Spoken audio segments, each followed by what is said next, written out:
تو معاشرے کو اگر آپ نے صاف ستھرا رکھنا ہے تو پھر سزاؤں کے معاملے میں نرمی ہو سکتی نہیں. ترس کھائیں گے بات بگڑ جائے گی. اچھا ایک مثال اور دیتا ہوں. زخم ہو گیا, اس میں سیپٹک جس کو آج کل انگلش والے کہتے ہیں, زہریلا ہو گیا. اب اسے نہیں کاٹیں گے تو پورا جسم بگڑے گا یا نہیں بگڑے گا؟ پوچھ رہا ہوں آپ سے. نہیں یار رہنے دو. تو وہ رہنے دیں گے تو وہ پورے جسم کو خراب کرے گا یا نہیں کرے گا؟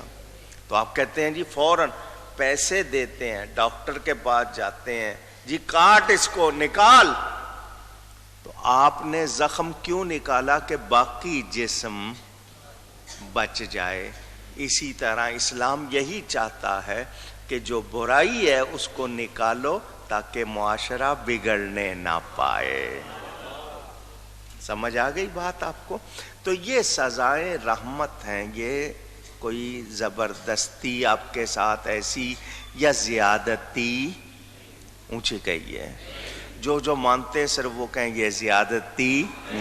تو جو اللہ کے حکم کو زیادتی یا نبی پاک صلی اللہ علیہ وسلم کے حکم کو برا کہے, بتائیے کیا وہ مسلمان رہے گا؟ کوئی کالا قانون کہہ دیتا ہے, کوئی زیادتی کہہ دیتا ہے, کوئی کیا کہہ دیتا ہے. تو ایسے لفظ کہنے والے اللہ اور اس کے رسول کے مجرم ہو جاتے ہیں, وہ ایمان والے رہتے نہیں. اگر ان کو کہنے دیا جائے اور پھر یہ چیز پھیل جائے تو بتائیں معاشرہ بچے گا؟ یاد رہے یہ بات میں نے آپ کو مختصراً سمجھائی. اللہ فرماتا ہے الزانی لا ينکح الا زانیۃ او مشرکہ. زانی زنا کرنے والا, بدکاری, میں بار بار وہ لفظ نہیں کہوں گا آپ کی سماعت پر بھاری پڑے, برا کام کرنے والا مرد نکاح نہ کرے مگر بدکار عورت یا شرک والی سے. وَالزَّانِيَةُ لَا يَنْكِحُهَا إِلَّا زَانٍ أَوْ مُشْرِكٌ. بدکار عورت, برا کام کرنے والی, نکاح نہ کرے مگر بدکار مرد سے یا مشرک سے. وَحُرِّمَ ذَلِكَ عَلَى الْمُؤْمِنِينَ. اور یہ کام ایمان والوں پر حرام ہے. سنیے, پہلے آپ نے سن لیا جرم, سزا. کوئی بڑا آدمی ہو یا چھوٹا, کہ نہیں جی یہ بڑے خاندان کا ہے, مال والا ہے, عہدے والا ہے, اس کو کچھ نہ کہو. عام فقیر کو, غریب کو, مسکین کو, عام آدمی کو سزا دے دیں, یہ نہیں ہو سکتا. کیونکہ ایسا کرنا ناانصافی بھی ہے اور جرم کا راستہ روکنا نہیں. مجرموں کو سزا دینی ہے تو کھلے عام, چھپا کر نہیں دینی ہے, بند کمرے میں سب کے سامنے دو تاکہ دوسروں کو عبرت ہو, وہ ڈرے. ابتدائے اسلام میں یہ جو آیت میں نے ابھی پڑھی ہے یہ منسوخ الحکم ہے. اب یہ آپ سمجھ لیں کہ یہ حکم ابتدائے اسلام میں منع تھا کہ زانیہ سے نکاح نہیں ہو سکتا تھا. شروع میں اسلام کی ابتدا میں یہ حکم تھا. اب یہ حکم اونچی نہیں. پھر کس آیت سے منسوخ ہوا؟ وَأَنْكِحُوا الْأَيَامَ مِنْكُمْ وَالصَّالِحِينَ مِنْ عِبَادِكُمْ وَإِمَائِكُمْ. اس آیت سے یہ حکم منسوخ ہوا. ابتدائے اسلام میں یہ تھا کہ زنا کرنے والا مرد یا زنا کرنے والی عورت اگر نکاح کریں گے تو اپنے جیسے ہی بدکار سے کریں گے یا مشرک سے کریں گے؟ ایمان والے سے یہ ہو نہیں سکتا تھا، مگر اب یہ حکم نہیں۔ یہاں ایک بات کرنا چاہتا ہوں، چونکہ آیت آئی ہے، بتانا میرا کام ہے۔ بعض مرتبہ ہمارے ہاں کچھ رعایتیں، کچھ باتیں برے انجام تک لے جاتی ہیں۔ مثلا منگنی، خطبہ کہتے ہیں عربی میں، انگیجمنٹ، بات پکی کرنا، لڑکے اور لڑکی کی نسبت طے کرنا۔ آپ کے یہاں بھی کوئی لفظ ہوگا اس کو، جی مانگ لیا اس کو، لڑکے والے گئے لڑکی کو مانگ لیا، یا لڑکی والوں نے رشتہ ڈالا تو لڑکے والوں نے مانگ لیا۔ رشتہ دونوں طرف سے آ سکتا ہے، یہ نہیں کہ صرف لڑکے والوں کی طرف سے آئے، لڑکی والے بھی مانگ سکتے ہیں کہ جی میں چاہتا ہوں میری لڑکی سے آپ کے لڑکے کا ہو جائے، ایسا ہو سکتا ہے، کوئی اس میں برائی نہیں ہے۔ کچھ لوگ کہتے ہیں نہیں جی لڑکے والوں کا کام ہے رشتہ ڈالنا، لڑکی والے بھی کہہ سکتے ہیں۔ رشتہ ہو گیا، بات پکی ہو گئی کہ جی ان کی نسبت طے کر دی۔ جب نسبت طے ہو جائے تو پھر دوسرا رشتہ نہیں ڈالنا چاہیے۔ جس کا رشتہ طے ہو جائے اس پر رشتہ، آواز آئے، یاد کرانا ہے نا آپ کو۔ بھئی آپ کو پتا چل گیا فلاں لڑکے کی فلاں لڑکی سے نسبت طے ہو گئی ہے، آپ پھر بھی جا کے کہتے ہیں جی میرے بارے میں غور کیجئے یا ہمارے بارے میں غور کیجئے، نہیں کرنا چاہیے ایسا، کیونکہ ان کا ذہن خراب کرتے ہیں آپ۔ وہ ہو سکتا ہے لالچ میں آ جائے کسی اور چیز میں، کیوں کر رہے ہیں ایسا؟ اور لڑکیاں ختم ہو گئی ہیں؟ نہیں، لوگ بعض مرتبہ نہیں جی ادھر سے توڑو ادھر کرو، یہ جو چیز ہے یہ اچھی نہیں ہے، اس کو منع کیا گیا۔ اچھا جی نسبت طے ہو گئی، اب کیا ہے؟ لڑکی لڑکے کو ہم ملنے کی، باتیں کرنے کی چھٹی دے دیتے ہیں۔ ملنے سے مراد گھومنے پھرنے جانا ہے تو جاؤ جی، ذرا خیالات مل جائیں جی، تھوڑا سا ذرا طبیعت ایک دوسرے سے مانوس ہو جائے۔ وہ اتنی مانوس ہو جاتی ہے کہ بیڑا غرق ہو جاتا ہے، اکثر یہی حال۔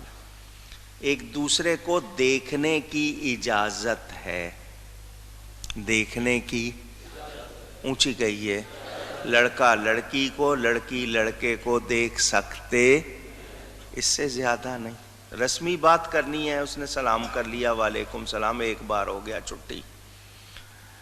پہلے ٹیلی فون گھر میں ہوتا تھا، ایک ٹیلی فون بجتا تھا، سب کو پتا ہوتا تھا ٹیلی فون آیا ہے، کون کس سے بات کر رہا ہے پتہ لگ جاتا تھا۔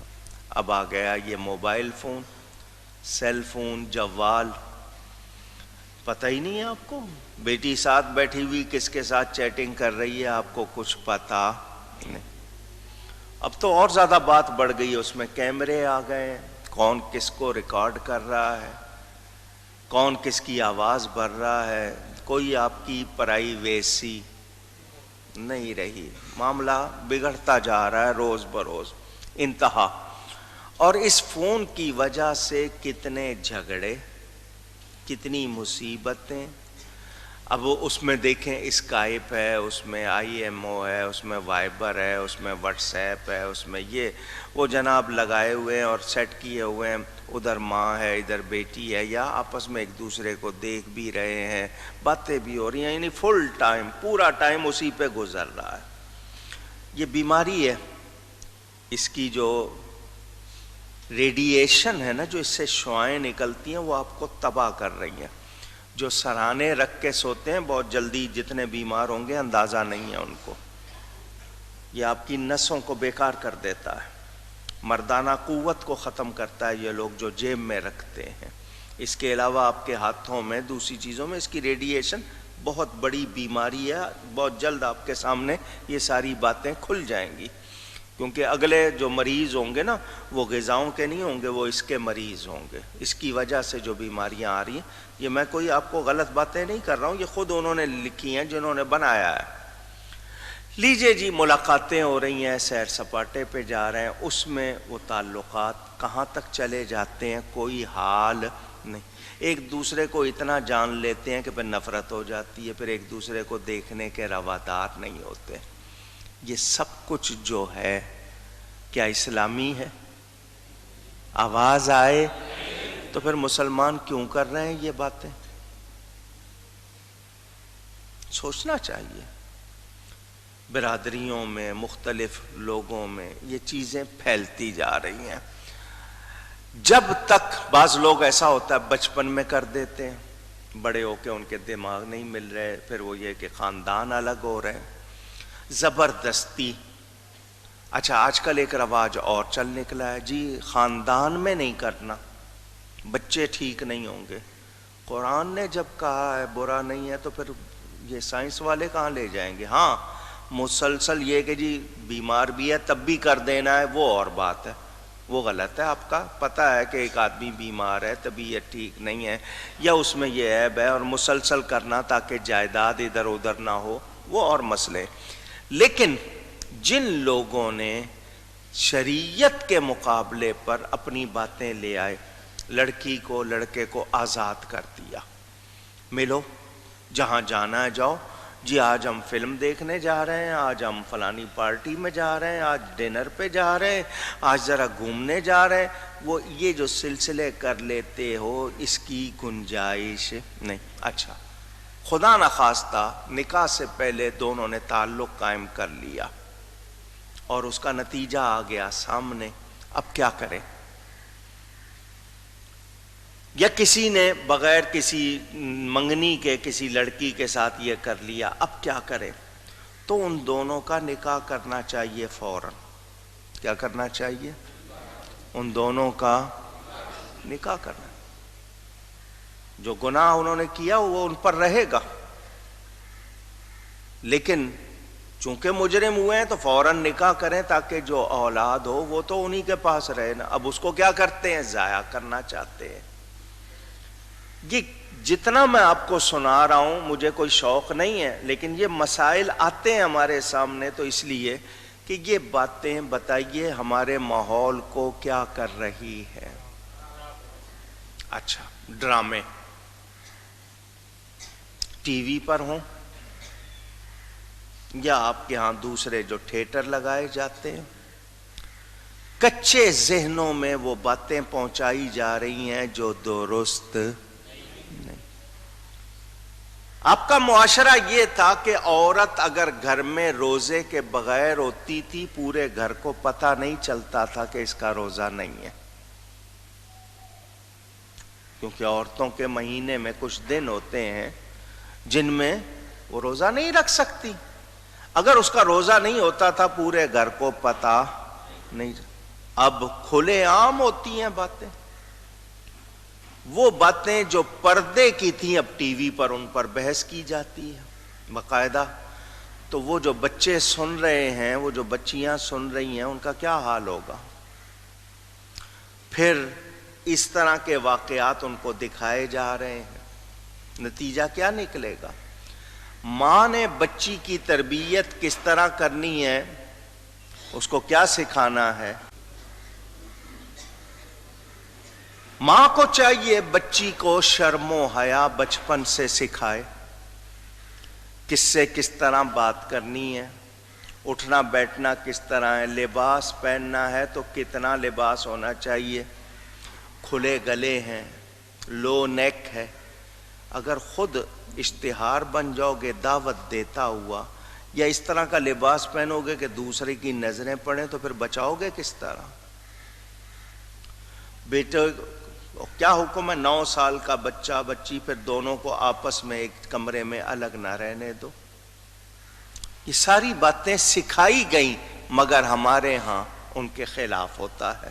پھر نتائج آ جاتے ہیں، جب نتائج آتے ہیں تو ہم پریشان ہوتے ہیں. اسلام واضح طور پر ایک ایک بات کی ہمیں تلقین کر رہا ہے، تعلیم دے رہا ہے، تربیت کر رہا ہے. سوچنا چاہیے. آج ہماری بہنوں بیٹیوں نے شرم و حیا کو چھٹی کر دی. مجھے نہیں پتا آپ کا، میں نے اپنی آنکھوں سے کیا دیکھا ہے. شروع میں ٹوپی والا برقع جس کو شیٹل کاک کہتے تھے، وہ ہوتا تھا بہت بڑے گھیر کا برقع، وہ پہن لیا، صرف اس میں آنکھوں کا حصہ ہوتا تھا دیکھنے کا، پورا جسم چھپا ہوا. وہ گیا. پھر دوسرا برقع آیا، تھوڑا سا فٹنگ والا آ گیا، بازو بنا لیے، اس میں جناب لباس کی طرح. اس میں پھر تبدیلیاں آتی رہیں اور فٹنگ ہوتی رہی، یہاں تک کہ وہ بھی برقع نہ رہا، بس کہ وہ بھی ایک طرح سے نمائش ہو گیا. پھر اس میں رنگ آنے شروع ہو گئے، پھر ڈیزائن آنے شروع ہو گئے، پھر وہ بھی گیا. اس کی جگہ پھر گاؤن آیا، گاؤن پہ جناب اور کام. پھر اس کی جگہ چادر آئی، چادر بھی گئی. چادر کے بعد پھر دوپٹہ آیا. اب دوپٹہ بھی نظر، یعنی دوپٹے کا بوجھ بھی نہیں اٹھتا مسلمان خواتین سے. اور کپڑے وہ پہننے جس میں جسم نظر آئے. سلیو لیس بغیر بازوؤں کے پہنیں گے یا ایسے پہنیں گے کہ پورے پورے بازو، جسم پورا جھلک رہا ہے. اتنی فٹنگ ہوگی کہ وہ کپڑا پہنا ہوا بھی لگے گا کہ نہیں پہنا ہوا. یہ ساری چیزیں ہوں اور پھر کہیں کہ جی کوئی تک رہا ہے، تو تم اپنے آپ کو پہلے تم نے نمائش کا بنایا کیوں ہے؟ شریعت نے پردہ کیوں رکھا تھا؟ تمہاری عزت کے لیے.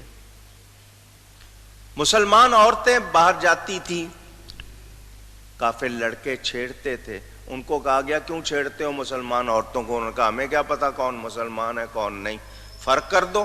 تو یہ فرق کیا گیا کہ مسلمان عورت جب نکلے گی تو ڈھکی ہوئی نکلے گی، تاکہ فرق ہو جائے اور وہ ستائی نہ جائے. قرآن نے واضح کیا. اب نہیں جی پردہ تو جی جبر ہے عورت پر، یہ جی زبردستی ہے، عورت کو قید کرنے والی بات ہے. تو تم نے کھول کے، جس دنیا نے، یورپ امریکہ نے، دوسروں نے کھولا ہے عورت کو، کیا سکھ اٹھائے ہیں؟ جاؤ وہاں 60-70% لوگ بغیر نکاح کے رہتے ہیں. وہاں انہوں نے عورت کے لیے اتنی آزادی کی کہ مرد سے اب وہ آزادی برداشت نہیں ہو رہی. فطری تقاضے پورے کرنے کے لیے وہ اب غیر اسلامی، غیر قانونی اور غیر اخلاقی حرکتیں کرنے لگ گئے. بچی کو آپ روک دیں کہیں جانے کو، وہ پولیس بلا لیتی ہے وہاں پہ. نتیجہ کیا نکلتا ہے؟ آزادی. اور وہ آزادی جس میں نہ حیا ہے، نہ شرم ہے، نہ کوئی عافیت ہے، بلکہ کھلی تباہی ہے. نشہ، برائیاں، دوسرے کام، میں ان کی تفصیل میں کیا جاؤں. ہمارے اس معاشرے میں ان چیزوں نے کیا رنگ دکھایا؟ آج آپ کا معاشرہ آپ کے سامنے. گناہ کو اب ہم گناہ نہیں کہتے، یہ ہمارا انجام ہو گیا. تو قرآن نے بتا دیا کہ جو برے ہیں ان کے معاملے میں اب ہمیں کیا دیکھنا ہے.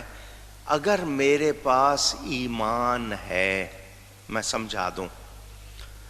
باغ میں جاتے ہوں گے کبھی نہ کبھی آپ، کسی باغیچے میں گئے ہو، پھول بھی ہوتے ہیں وہاں، گوبر بھی ہوتا ہے وہاں، کھاد وغیرہ، گند بھی پڑا ہوتا ہے. باغ میں جائے سبزہ دیکھنے، پھول دیکھنے، اس کی بجائے آپ وہاں ڈھونڈیں گوبر، گوں، تو یہ کس بات کی نشانی ہوگی؟ کہ آپ کے دماغ میں، آپ کے اندر گندگی ہے، آپ کے اندر اچھائی، یہی ہوگا نا مطلب. جو غلط چیزوں کو پسند کریں گا کہیں گے سوچ گندی ہے، اس کے مزاج میں خرابی ہے. اور جس کو اچھائی پسند ہوگی وہ برائی کی طرف جانا پسند نہیں کرے گا.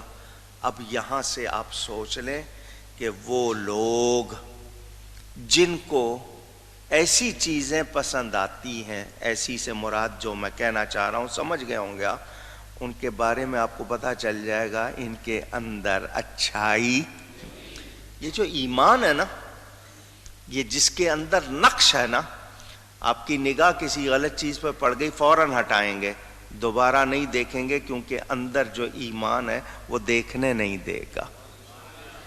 اور اگر آپ دیکھ رہے ہیں تو سمجھ لیں کہ اندر کا حال اچھا نہیں، یہی پسند۔ تو کیسی لڑکیاں ہونی چاہیے، کیسے لڑکے ہونے چاہیے، یہ آج ہم نے بھلا دیا۔ کچھ عرصہ ہندوؤں کے ساتھ رہے، پھر انگریزوں کا ساتھ ہو گیا، اور اب تو ٹی وی انٹرنیٹ نے پوری دنیا ایک گلوبل ولیج، چھوٹا سا گاؤں بنا دی ہے، فوراً دوسروں کی برائیاں ہم کیچ کر رہے ہیں، اور نہیں جی کوئی فرق نہیں پڑتا۔ سنو، یہ جو تم کہتے ہو نا فرق نہیں پڑتا، اسی نے یہ رنگ دکھائے ہیں۔ آج اخباروں میں، ٹی وی پر جو کچھ آ رہا ہے، میں لرز جاتا ہوں کہ یہ قوم کیسی، پھر زلزلے نہ آئیں، پھر یہ دہشت گردی نہ ہو، پھر امن رخصت نہ ہو، تو اور کیا ہوگا؟ یہ سب ہمارے اعمال ہیں، کیونکہ ہم نے شریعت کو پسند نہیں کیا، اپنی طبیعت کو پسند کیا، جس کا نتیجہ یہ نکلا۔ اللہ ہم سب کو ہدایت عطا فرمائے۔ تو یہ اسلام کی ابتدا میں حکم تھا کہ زنا کرنے والا مرد یا عورت نکاح کرے گا تو زنا کرنے والے مرد عورت سے مومنوں پر یہ حرام تھا۔ والذین یرمون المحصنات ثم لم یأتوا بأربعة شہداء فاجلدوهم 80 جلدة ولا تقبلوا لهم شهادة أبدا۔ اور جو پارسا عورتوں کو عیب لگائیں، پارسا جس نے برائی نہیں کی اس پر عیب لگانا، یہ تو یوں ہے، اس نے یہ کیا ہے، تو جب عیب لگائیں تو پھر